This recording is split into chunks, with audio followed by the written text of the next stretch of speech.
What's going on, friends? It's Xbox ROG Ally X time. Once again, the updated version. A couple days ago, Dan Reichert and I took a look at this unit, and what wound up happening during that session was, we had pre-launch units, right? So we needed to do a lot of updating on our end, and we spent a lot of the time in our first video kind of troubleshooting a mode that Dan Reichert, through, I think we can all agree, no fault of his own, Thank right? you. I'm being maybe a little charitable, but I stand by that. When Backlar is defending me, I didn't do anything wrong. So we couldn't get the Xbox full screen mode, which is a feature that the Ally X boasts in a very big way. And we couldn't get it to go. We troubleshot it. We went through about 90 minutes of it. And then, Dan, what happened the second after you turned off the stream? What happened? I mean, I think it was a few hours at least, but I did boot it up again after restarting it. You can see on the original one numerous times and looked for updates numerous times and didn't see it. A few hours later, it was like, hey, you want to do this Windows update? I was like, sure, let's do it. And then I restarted it. And then it launched into this full screen experience here. Now, I will also corroborate through my sources in the industry, through my colleagues, that I have heard a bit of a similar issue impacting a small handful. Not everyone has this early, but this is not the first semblance of the ROG not receiving this update. Now, again, so I guess what we're going to do is we're just going to talk about this again now that we have like the retail experience. And I also want to like highlight and sort of, shout out that like we were reviewing this thing, we were talking about this thing in a place where it was not at retail yet. And we were still, and we were also told by Asus that this will not be an issue for retail units. So going off of what we've been told by them, I think it's appropriate. It makes sense to talk about this thing now that it's out, now that we are both using units that reflect what they are saying is going to be the retail experience, which includes the full screen Xbox mode. And I did also hear from our buddy Ash, who's in the know, and he's been on our couch before. He did say I can use his name. He texted me during the stream saying, I got a pre-release build of Windows that somehow didn't trigger the Xbox full screen experience. For consumers, it'll work out of the box. Ash has been fiddling with it, and the review units are not up to date. Some of them are not. Also, when in FSE or control issues, because it prioritizes gamepad mode in Xbox. So basically, it was because I didn't have the full screen experience thing that none of that stuff was working. So it's crazy they gave out review units that weren't updated correctly to have the full screen thing prioritized. Consumers won't have that issue at retail. Right. So, and just to be clear, like that's kind of where we can end with that part of the conversation, just because this thing, will sort of like, we have this thing operating the way we are told it's meant to sort of operate. Yes. Okay. With that out of the way now, Dan, let's talk about this thing with the experience that we've both been having now that this is updated and working in the way that it is intended. Let's start with you. Like, overall, I know you've been playing the hell out of this. I've also spent a great deal of time playing around. Like, the criticism I have with the whole fact that like, hey, this is a Windows machine still, very much so, still stands. Where's your head at? I mean, yeah, it is crazy that like you're seeing things like I think Gersman posted yesterday that like he was like uninstalling Teams and like or Microsoft Office from this gaming handheld, which is kind of nuts that it would come with that stuff. And I'm a little torn on this because on one hand, I like this, like it runs games very well. I like the ergonomics of it. Like it honestly is the thing that I will probably go to this first when I'm playing games handheld now.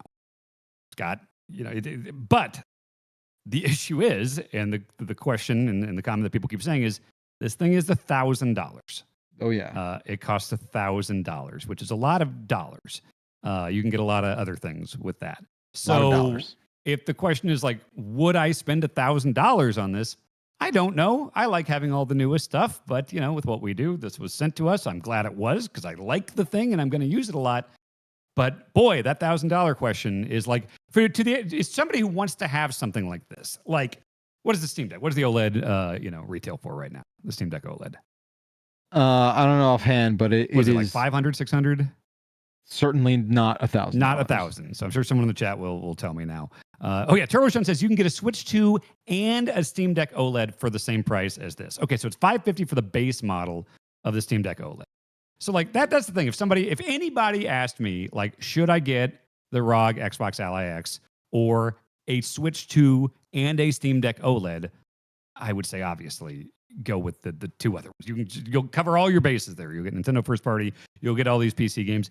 I mean, it won't necessarily run like this is going to run things better than the Steam Deck OLED. I mean, there are some embargo games we can't really talk about. Right. I wonder what they could be that that I've been playing, and it's like, well, just demonstrably, like you can just look at this and be like, oh wow, that's running so much better on this. So that's great. It's great for me. But again, I got it for free. I don't know if I'd feel the same way if I spent $1,000. It's like, is this worth all the extra money? Yeah, I mean, I think, and we talked about this last time a little bit when we got, into the whole like value conversation and who is this thing actually for? And yes, $1,000 is a great deal of money. And I think for me, like that is such a tough pill to swallow and a hurdle to get over that it's almost like, if you've done the mental gymnastics of like rationalizing that thing, I think you find yourself also in a unique situation where you probably, because of your like willingness to spend that much money on a portable gaming device, you probably have it in you to like also deal with the annoyances and frustrations that come with a machine that is very much a computer with Windows 11 on it, has a built a gamepad attached to it, controllers attached to it, and then also like battles very clearly with this kind of like shoehorned in quote unquote Xbox experience. Like, and like you said, like the fact that this has so much Windows reliances, and in my opinion, doesn't really like carve out enough of a unique Xbox experience separate from Windows 11 that, again, you are having to like assume that that sort of thing going into this. For that person who definitely exists and wants the latest and greatest, like, yeah, there's a lot to enjoy with this thing. Again, there's so many footnotes there though. Yeah, and I feel like, so when I was having all the issues before, like I was having to, like Windows was much more visible for me. Like you saw when I swiped up, it just goes right into like, there's the taskbar, there's Windows. Now that the full screen thing is working, I am seeing less of Windows, but it's still there. Like I can't tell you how many times I've had to click the like, do you want to let this app do this thing or do this thing on your device? And like, yeah, yes, I want to play the game on the game thing. Like you get those Windows pop-ups and things like that. And you get the weird stuff like, Teams and Excel and stuff being on this. Like, it's just a confusing thing to have in the background, whereas like the simplicity of like a Steam Deck, even though you could go into Linux and things like that, I do feel like there's just kind of less obstacles between like downloading and playing a game on the Steam Deck and certainly like the Switch, Right. Like you have to assume some level of like self-reliance and savviness with technology if you are getting into bed with this thing. Like going into this purchase, if there's one thing you take away from the reviews you read and the kind of like feedback people are giving off of this thing, is that the fact that like it's Windows, it's another clunky Windows thing that will always be nagging you in a way that and we're obviously always going to reference the Steam Deck because that is probably the thing that everyone else can kind of like put their finger on and relate to. But you're battling Windows with this thing. You are battling Windows with this thing. And look, like I don't know. I kind of sit in this position of like, did they promise an experience void of Windows interference? Like I don't know. I don't know if that's what they kind of promised. I do think judging off of the reaction and what people, I do think there was this like assumption of like this being an Xbox console replacement. I personally did not have that feeling going into this thing. A lot of people did. And it sounds like a lot of people did, because I don't know, maybe I'm just this kind of like, I don't know. I was like, oh, there's just no way that like this is going to replace it for me. When they announced this thing, the thing that I was drawn to was like, oh, damn, there are a lot of like PC Game Pass things that I wish I could play on my Steam Deck. And for me, like that was the number one selling point, was like, oh, I'm going to be able to avoid the hoops I have to jump through to get Epic, to get the Epic store to work on my Steam Deck, to get the Xbox Game Pass PC experience to work on my Steam Deck.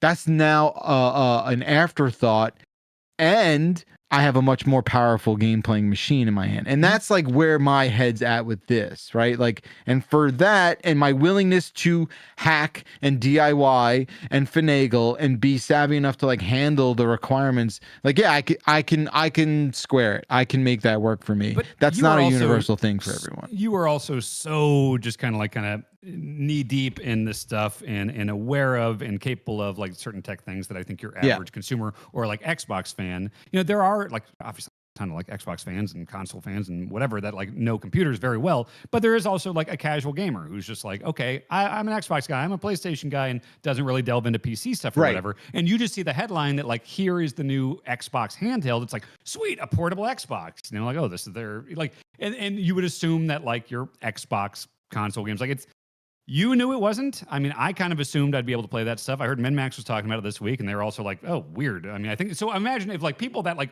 do this for a living weren't clear on that messaging. Sure. I can't imagine your average consumer knows exactly what they're getting with this, because the messaging has been kind of unclear, 100%. Yeah. And that's the thing, right? Like I don't know a normie that I could really recommend this to. Like, no, I just don't know like a person outside of our kind of orbit who I'd be like, yeah, you're gonna have no problem. Where Steam Deck, Steam Deck's like permeated the normie kind of like space in a way that I was to an extent. I feel like with most like normies, I know if I said Steam Deck, they wouldn't know what that is. No, I mean, in my experience, I know I'm thinking of like two people right now who like would have no idea what the hell I'm talking about, where it's like that, that's the thing and they dig it. I also want to, we happy to take questions from any of our chats here. If there's a feature that you're curious about or some sort of experiential thing you're curious about, let us know. We did hear that like by activating the full screen experience, what do people say? Like frees up like 2 gigs of RAM or something like that. And I had mentioned that it was weird that Megabonks played better on the Steam Deck than it did on this, when it's usually the other way around. I will say that now it does seem like this is just running great. So I do think it made a difference in just the way these. It was those 2 gigs, man. We got those 2 gigs. Now we can, look at that, just beautiful, and that document cam looks great. There we go. Oh, there you go. It's running totally fine.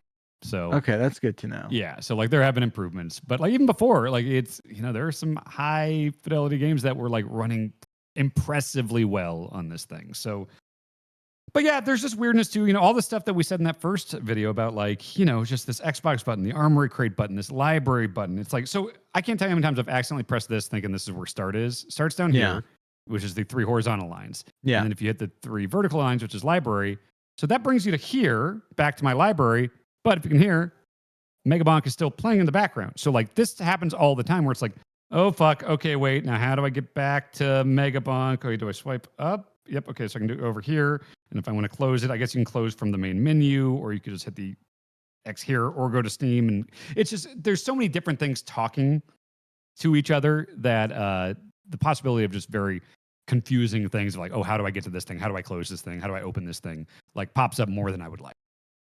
Yeah. There's also, I saw someone talking about this a little earlier. There's also, because of all those buttons that you're talking about, like they also introduce what's got to be like, I don't have the number, like so many kind of like shortcuts, right? Where it's like, oh, you hold the Xbox button and then the A button, or you do, a combination that'll like slot you into there. Like there's just a lot there. And I mean, you don't have to to be fair with that, the Steam Deck does that too. Like if you hold the Steam button, it does show you that laundry list of like, here's screenshot, here's this. No, totally. Like, that's par for the course. And once you learn that language, like you're going to be fine. But to your point of like, there just seems to the kind of design language with the buttons is just not as intuitive as I think could have been. And when you have all of these, like, look, when you're in that full screen experience, like you're not going to accidentally, as far as in my I could tell, like you're not going to accidentally like exit out into Windows. Like you kind of are locked in there, which I think, and again, like I think that's probably going to be the best part of it for people, like and presumably this thing gets updates, it gets more fine-tuned. I think the best advice I could give right now is like continue to fine-tune this thing where I don't have to think about Windows. Yes, 100%. I don't want to think about Windows. In fact, don't even let me know Windows is on here. And you're gonna get reminded of it because there's a Copilot fucking thing on here. You're gonna accidentally see Copilot stuff, and you're gonna just be like, "What does this have to do with fucking Megabonk?" What is the thing? It's like one of the buttons like takes you straight to the like gaming Copilot thing, and it's like, oh man, what? I don't want to do this shit. Like it is like a dedicated button that took me there at one point. I think it's tied to the Xbox button. But just to answer a question, I saw the chat saying like, is it the same D-pad and sticks as the last ROG Ally? I have that right here. I will say cursory. I mean, it sure as hell looks and feels like the same stick. I mean, this feels identical, I would say. Yes. Nice. Yeah. Which, I mean, feels good. Like, honestly, the stick placement, the button placement, and everything, like, I do like it. I'm never a big fan of the kind of like 8-way kind of mushy D-pad thing. Maybe I'm just a Nintendo kid, but I don't know. I don't really like that style, but it hasn't bothered me while I'm playing anything. Yeah. Brian Smith says, if I already own a Windows handheld, is performance increase worth it, or am I better off just waiting for the XF ESC to come to my device? I mean, presumably, are you rich? Yeah, I mean, gave us a $5 super chat, so maybe.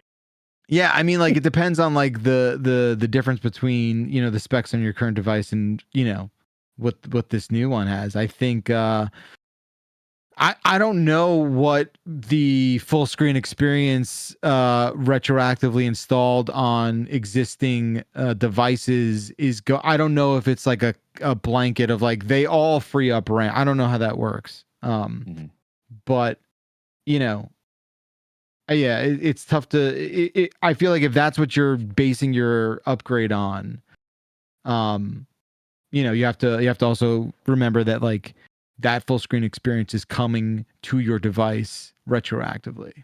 Yep. Shit. I just did it again. I didn't even mean to. I hit the fucking library button when I was trying to just close out of a game. So now I have to like, okay, can I hold the Xbox button, go over? Yeah. Yeah. X like there. Yeah. Here's the thing too, right? Like I talked about how like now sorry to point this out. Real quick, to interrupt, but yeah, just took me back to like, this is just like normal Steam now. Is this even big picture Steam? I'm not sure. That, I don't know. Just looks, that's big picture. That's big picture Steam. Yes. But like, okay, well then I guess the Xbox thing, like, and then there's the Armory Crate one too, where it's like, okay, if I want to do that, like this is where the Copilot is away. But I can go to library here. I don't even know. Okay. What happened there? It's just there's like 3 different places you access your library, and they are all there. What the? There seems like there's this constant tug of war of all of these overlays, and it's really tough to like wrap your head around exactly what. And that was the thing we talked about in our first video. Is like very oftentimes it's easy to get confused of like, how did I get here? How exactly did I arrive on the screen that I'm at right now? Yeah. And, we talked about like, repressing Windows as much as you can, but it's like, you're going to hit settings, on something, and it's going to pop you into the Windows settings that you're familiar with in Windows 11. There's, like when you have to update this device, you're updating it in Armory Crate, you're updating it in Windows settings, and there's just, Steam. you're just always going to be shackled to that kind of legacy, and the reality that this is just Windows 11, right? Like that is what it is. It's Windows 11 on here. And I just hate that, like, okay, so if I hit library, it takes me to the Xbox full screen library, which, we've talked about a lot. Okay, so great. Okay, I can launch all my games from here, Epic, Steam, Xbox, all that from here. But I actually do prefer the Armory Crate like layout looks better. I think this looks better with the art and everything. Like, I don't know if there's a way to change it so the library button just takes me to this one, which I think looks a little better. But then I can also go over to Steam. Like, there are at least 3 different places where your entire like game library are and can launch from. And it's like, look, I know that's how like PCs work, obviously, but it's just, you just kind of want the simplicity when you got a handheld. And I don't think this has. Yeah. Again, like I think it's important to reiterate the thing we said last time. It's like, this is very clearly like an Asus device, right? Mhm. That Microsoft partnered and like injected some of its DNA there and kind of like, or Xbox DNA rather, because it's a Windows machine. Obviously, it's Microsoft. You know, and I think like the gap there is whether or not people were like expecting a thing that it had to be, right? Until there's like some Xbox mobile OS, right? Which does not exist. Like that's what this has to be. So I don't say that as an endorsement. I just say that as a reality of like, this is the reality of what this system is. Could it be better? Of course. Could it be more intuitive? Of course. And maybe that is, maybe that's a software thing that gets updated. Maybe this kind of like forks into its own, branch where you can kind of, tailor it and fine tune it in a much more, much more sort of like satisfactory way. But right now, you're competing with a lot of fragmentation. And it's just kind of a bummer to me too, because like there are so many of these like negative things of just like the price, the kind of like different storefronts and confusion there, the Windows element. But the thing that not unfortunately, but you know what I mean? Like when you're playing the game, I'm like, hell yeah, this thing feels good. It runs good. Like I like playing games on this. Yeah, device I love playing lot. games on this. I like playing games on this more than I like playing on Steam Deck. Same. But it's like, it is just so hard to like be like, yeah, you should get one, considering all of those things with the price and the just weird decisions they made with this thing. The cost is your sanity. Like that's what it is. It's just the quality of life. Like that's the real cost of this thing. Adidas DC says, I just want to know how the games look in play. The Xbox label is making every reviewer spending 90% of their time talking about that. I have the ROG Z1 Extreme. Yeah. So the games, like, I've had my hands on a decent amount of these kinds of Windows portable game machines. This, Dan, would you agree? Like, this is the best version of that for playing games. Like, this is ergonomics, power, all of it. Yeah. Like, if that's your only question, Adidas, like, this is it answered. Nothing can do it like this right now. Obviously, that's also like a specs thing, so that will change. But right now, games look and play pretty damn well on this thing. Yes. Like Dan alluded to too, like we're playing games on this that are under embargo and that are yet to come out. They're pretty demanding. They look great. And we're talking about things that like on, I don't know if you tried it on the OLED, but it's like, it's playable, but it ain't great. Like it's like, whereas this demanding unknown game we're talking about is like, it's not just like, oh wow, this runs pretty good, but I'm going to play it on my computer. Like, no, I've been playing the game on this because it's just like, yeah, this is a great way to play this game. So totally, yeah. I $1,000 and no OLED. I'm kind of with you there. It would be great if this had an OLED. Yeah. I will say the screen is nice. I mean, screen's great. Yeah, I mean, I'm not missing it. Mm-hmm. I think that just comes from the price tag, right? Mm-hmm.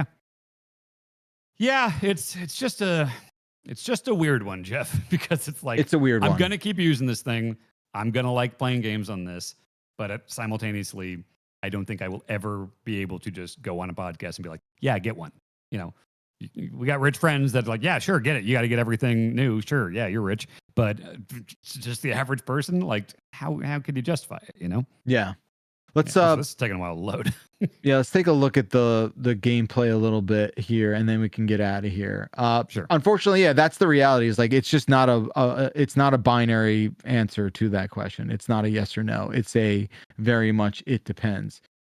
Jeff is with a super chat saying, the main thing I want to know is how does this new Ally X compare to the previous Ally X in terms of real world performance? Dan, you have the answer to that, yeah?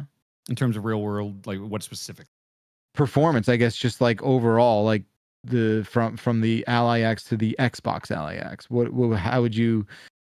I would want to test something like new demanding games. I'll be honest, I haven't played the ROG Ally X in a bit. I tend to default to Steam because I play a lot of like lot of indie games and stuff like that, and those are great on Steam Deck. I would turn to the ROG Ally X when it's something more demanding, but I have not tried like a new demanding game on the last ROG Ally X since this came out. So cannot speak to that. What about the settings? Does it make a noticeable difference with the Z2? Well, I mean, I think if you're, so I have seen a decent amount of customization with some of the settings. Like you can fine tune some of that stuff. If you're talking about like in-game settings, like that's always going to be true on these things. You know, I do think there's, and I do know like I'm pretty sure there is an effort to kind of emulate the experience of like Game Pass, where you know how like on Steam Deck when you're in Steam it says like Steam Deck verified, that kind of thing, right? Mm-hmm. Yeah. I do believe there is an effort to kind of emulate some of that experience with Game Pass games. So, you know, I know there is some of that showing up here perhaps, but I've not seen it yet in my experience. Yeah, and like something this does have, like the last had was the and the Steam Deck OLED has the ability to just kind of adjust the TDP here. So if you're running something like a Doom: The Dark Ages, you run it at turbo. You know, it's going to drain the battery faster, but it's going to give it a bit more horsepower. But you can also run it down in like silent or just Windows mode or whatever here, and that'll make it easier for like, you know, if I'm playing Ball Pit or something like that, that's easy enough.